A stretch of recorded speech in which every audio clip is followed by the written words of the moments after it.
Morning, guys. Well, actually, it's noon. It's almost 1 o'clock in the afternoon. Uh, Getting ready to make some chicken broth to can up, and thought I'd talk about a few different kitchen things. Sorry. All right, so what I've got in the pot so far is 3 chicken carcasses, and then I've got a freezer bag full of frozen vegetables that I've cooked with the chicken as we did the roasted chickens um, a while back. And it's celery, carrots, some potatoes, and I'm about to cover that with some salt, pepper. I also have this handy dandy frozen tub of chicken remnants. But that I'm gonna throw in there. Sorry, I had to throw some trash away. Uh, but it's gonna take about 8 hours to cook. The basis of the ingredients is chicken carcasses, leftover vegetable peelings, onion peels, like the brown stuff you usually throw away on the onions. Don't throw that away. Full of vitamins. You can cook it down and make it with a broth, in this case chicken broth, or you can put it in turkey broth, or you can make a vegetable broth. And all this is cheaper than going to the store and buying the containers. So anyhow, a quarter cup of apple cider vinegar. What that does is it helps pull out the gelatins and the bones, which helps give you good flavor. That's also where all the healthy stuff is in the bones. So that being said, anyhow, the reason why I even thought about talking today, other than the fact I like to talk, is I want to talk about some kitchen equipment stuff, pros and cons to both. And sorry, I lost train of thought. I'm trying to do two things at once. Salt and pepper is also going in it. The amount is up to you. If you like a lot of salt, a lot of salt. If you like a lot of pepper. It's pretty much a, what do you like thing. I like a little bit of salt, fair amount of pepper.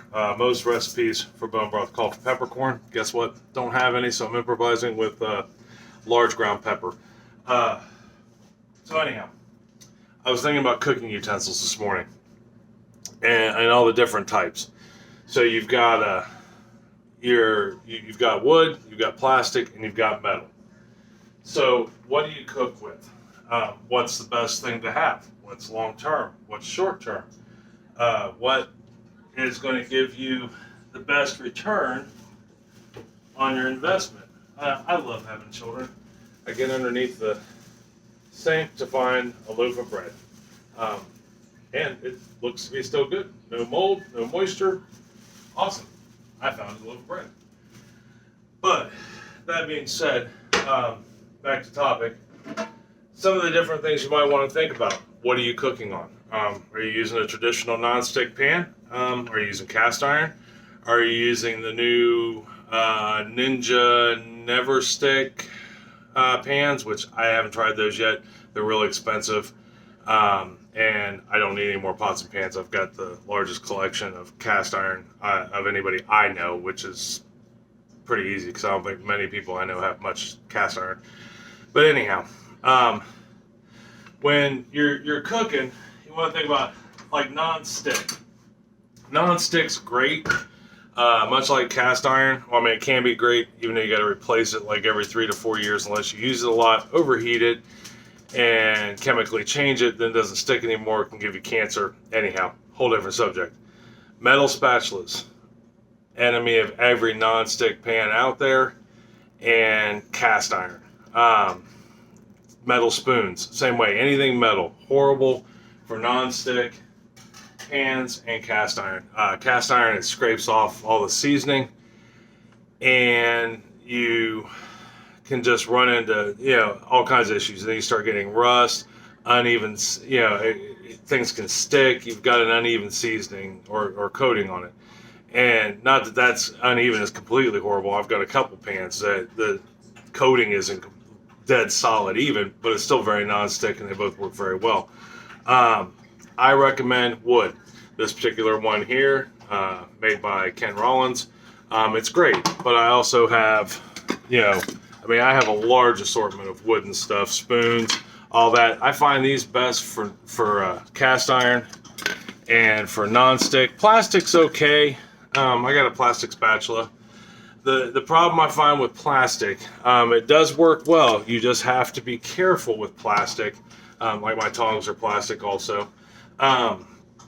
They will last forever and a day, but you have to watch, like when you go to flip pancakes or fried eggs, if you're not, I don't want to say quick about it, but relatively quick about it, you can actually start to melt the tips of those. They are good, but they do take a little bit of practice to get it right, and you have to make sure you get the tip real clean when you wash it. I mean, you're inevitably going to melt a little bit of it. It's plastic. High temp or not, it's still plastic. You have to make sure you get a nice smooth edge on that spatula, or you run into the next time you go to flip your eggs, a bunching your egg up and breaking the yolk, and it could be a mess. So anyhow, like I said, a little bit of work.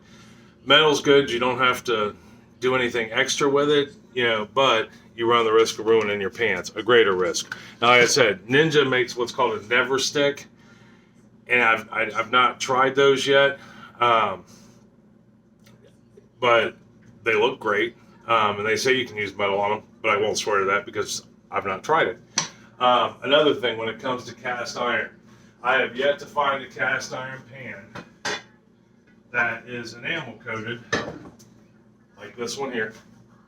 It's got a nice enamel to it. It's an okay pan. It's not the greatest pan, but this enamel stuff sticks to it. I don't care how much oil you put in it.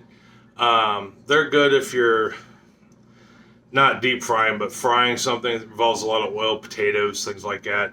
If you're frying potatoes and you've got a ½ inch, quarter inch of oil in there, that's great, but I don't recommend these for everyday cooking. Now, granted, I've never had a $400 enamel coated cast iron skillet, so those I can't speak to, but I have seen plenty of reviews that just say, doesn't matter what you do, it's pretty much going to stick. You don't build up a good enough coating on it. Like this one here, I mean, they chip, they crack, it's got all kinds of dings and nicks in it. So, pan-wise, I don't recommend, personally, enamel. I've never had luck with them. Now, I have a Dutch oven that's enamel coated. It's awesome. It's good for any acidic soups and stews, tomatoes, things like that. Because with a traditional cast iron stock pot or Dutch oven, either one, you have to be leery of things that are high in acidity. They can eat the coating off of it. That keeps it from non-sticking, and exposes the metal and causes rust down the road. Blah, blah, blah. It can be a lot of work. Best advice when it comes to stock pots, and if you're going to buy stock pots, buy stainless steel. I have a non-stick old stock pot that's still good because I don't use metal in it, so it's lasted a lifetime. But I would prefer stainless steel or an enamel coated Dutch oven for most things. Not all things, but most things. All my skillets are cast iron, and I love them to death. So anyhow, to sum up, I got all my spices in the pot. I'm about to pour water over it.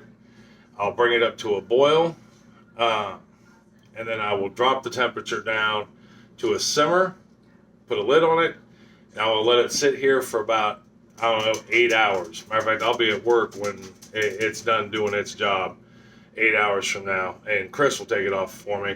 You then strain, use a strainer. I'll show you a strainer. Here's a 3-set.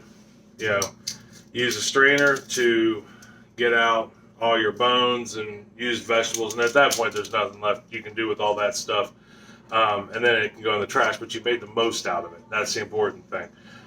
If you don't have a strainer, you can use a colander. Some people, hold on a second, I put these back. Some people will recommend straining through cheesecloth, that way you don't have any little bits left.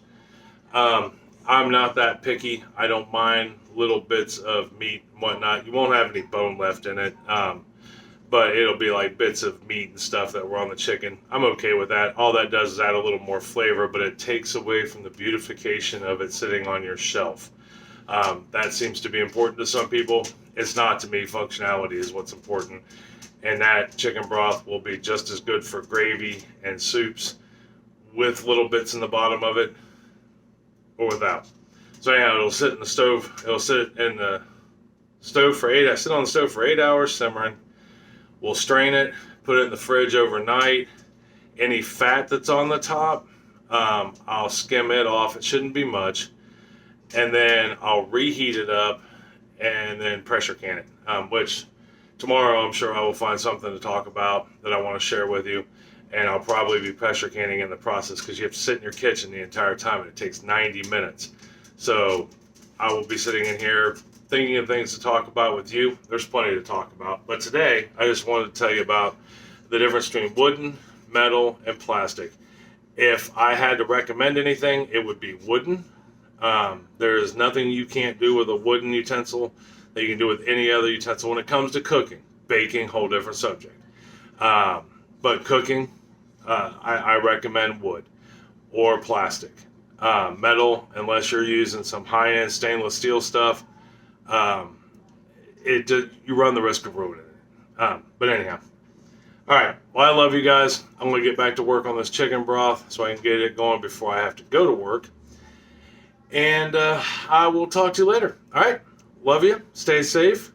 Take care. Wash your hands. All right. Love you. Bye.